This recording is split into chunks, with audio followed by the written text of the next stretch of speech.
কত টাকার মালিক ডক্টর ইউনূস? ক্ষমতায় আসার ৯ মাসের মধ্যে কত টাকা যোগ হয়েছে তার অ্যাকাউন্টে? ডক্টর ইউনূসের আয় ব্যয়ের হিসেব নিয়ে সম্প্রতি নতুন করে প্রশ্ন উঠেছে জনমনে।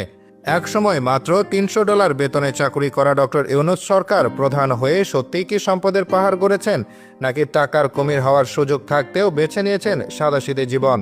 ডক্টর ইউনূসের নামে সবচেয়ে বড় যে অভিযোগটা হলো তিনি নাকি সুদের টাকা খান। একটি বিশেষ মহল ডক্টর ইউনূসকে সুদখোর হিসেবে চিহ্নিত করে আসছে দীর্ঘ সময় ধরে।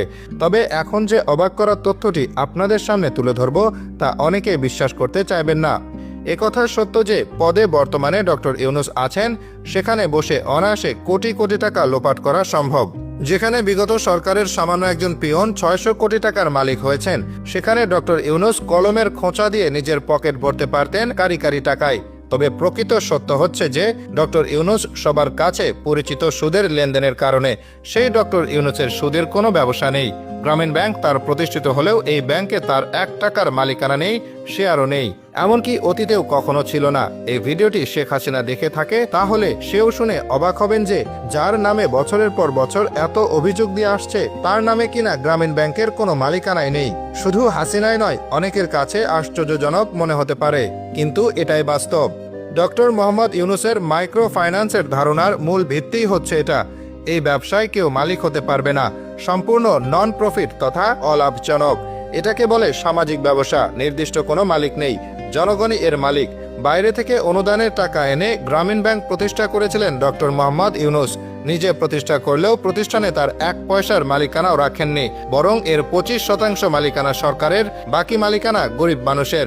নিজের প্রতিষ্ঠিত ব্যাংকে ডক্টর মোহাম্মদ ইউনূস মাত্র $৩০০ বেতনে চাকরি করতেন। এবার আসা যাক বিগত ৯ মাসে কত টাকা কামিয়েছেন ডক্টর ইউনূস। সরকারি হিসেব অনুযায়ী গত ৯ মাসে ডক্টর ইউনূসের অ্যাকাউন্টে এসেছে আনুমানিক ৩০ লাখ টাকা, আর এর পুরো টাকাই তিনি পেয়েছেন সরকার প্রধানের দায়িত্ব পালনের জন্য। প্রাইম মিনিস্টার্স বিল ২০১৬ অনুযায়ী বাংলাদেশের প্রধানমন্ত্রীর বেতন মাসে ১,১৫,০০০ টাকা। এছাড়া তিনি মাসিক বাড়ি ভাড়া পান ১ লাখ টাকা, দৈনিক ভাতা পান ৩,০০০ টাকা, সব মিলিয়ে আনুমানিক ৩০ লাখ টাকা। এর বাইরে যাতায়াত খরচ, বাড়ির ভাড়া, ডেইলি অ্যালাউন্স, ইন্স্যুরেন্স সুবিধা, কূটনৈতিক পাসপোর্ট, নিজের দফতর এবং অন্য টেলিফোন ব্যয়, চিকিৎসা সেবা সহ আরও অনেক সুবিধা পেয়ে থাকেন। বর্তমান প্রধান উপদেষ্টাও এই সুবিধা পাবেন এবং এইসব খরচ পুরোটাই দেয় রাষ্ট্র। এর বাইরে অনেকের মনে প্রশ্ন জাগতে পারে, গ্রামীণ ব্যাংক থেকে কোনো টাকা না পেলে ডক্টর ইউনূসের আয়ের উৎস কি? সহজভাবে বললে ডক্টর ইউনূসের আয়ের মূল উৎস তার মুখের কথা বিক্রি করে তিনি যে টাকা আয় করেন তা বাংলাদেশের যে কোনো বড় ব্যবসায়ীকেও টেক্কা দেবে। ডক্টর মোহাম্মদ ইউনূস হচ্ছেন পৃথিবীর অন্যতম দামি বক্তা। শুধুমাত্র তার লেকচার কিংবা ভাষণের জন্য টাকা দিয়ে নিয়ে যাওয়া হয়।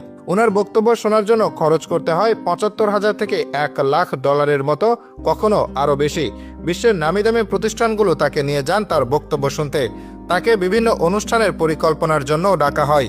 ২০২৪ সালে ফ্রান্সে অনুষ্ঠিতব্য প্যারিস অলিম্পিকের আয়োজক কমিটির ৩ জনের একজন হচ্ছেন মোহাম্মদ ইউনূস। এসবের বাইরেও ডক্টর ইউনূসের ব্যক্তিগত কিছু বৈধ আয়ের উৎস রয়েছে, যা দিয়ে বর্তমানে $১০ মিলিয়ন মালিক হয়েছেন তিনি। কিন্তু কেন এই সত্যগুলো এতদিন অজানা ছিল? মূলত বিগত সরকারই ডক্টর ইউনূসের নামে বিষেধাগার করে গেছে বছরের পর বছর।